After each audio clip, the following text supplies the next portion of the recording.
Sa huling laban ng finals ng district tournament sa pagitan ng Ryonan at Shohoku, lamang ng 6 na puntos ang Ryonan sa katapusan ng first half.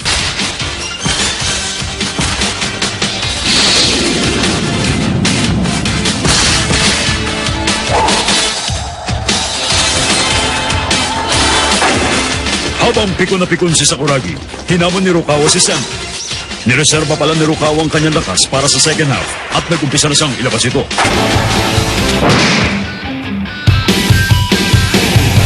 眩しい日差しを背に走り出す街の中叩かれたいつものように体を君に夢中なことにわけなんてないのにその腕は絡むことはないいつの間にか瞳に奪われて始まった離さない揺るがない Crazy for you 君が好きだと叫びたい明日を変えてみよう凍りついてく時をぶち壊したい君が好きだと叫びたい勇気で踏み出そう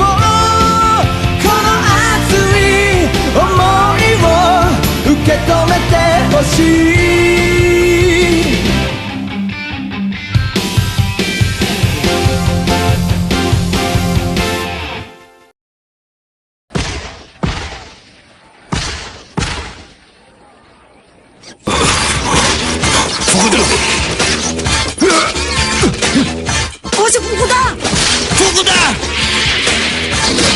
Hindi mo ubra yan!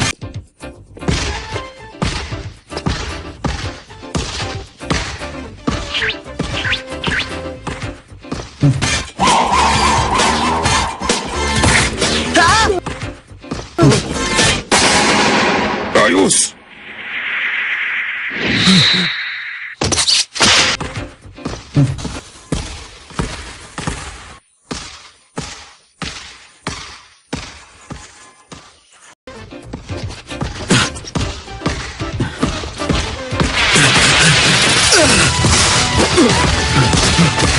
Mitsuri?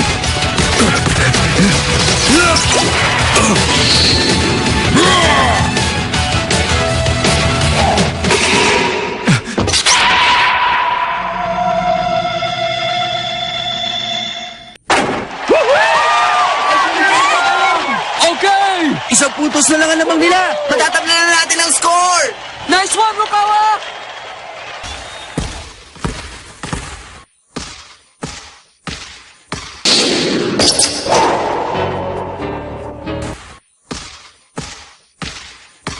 Hindi naging madali para sa dalawang koponan na manalo sa labang ito. Walang gustong magpatalo. 3 minutong lumipas nang walang nakapuntos sa magkabilang team.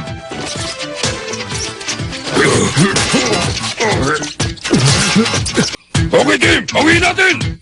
Ang depensa nila! Rukawa!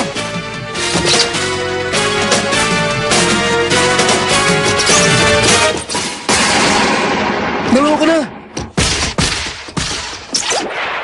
Oh, grabe! Tingnan nyo! Isa na lang! Sige, pasa ako! Ryonan, ano ba yan? Nice! Good job, Miyagi! Tolotsky!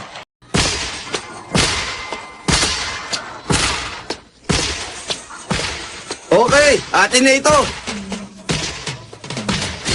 Hindi pinagbigyan ng bawat koponan ng isa't isa habang lumipas ang oras. Dahil nagkamali ang Ryonan, naging 1 puntos na lang ang lamang nila at hindi naman sila nakabawi dahil naka-offensive foul si Fukuda. Pero bumawi sila sa depensa, salamat sa sentro nilang si Uzumi. Hindi nila hinayaang makapuntos ang Shohoku at dahil sa isang 30-second violation, nabawi nila ang bola.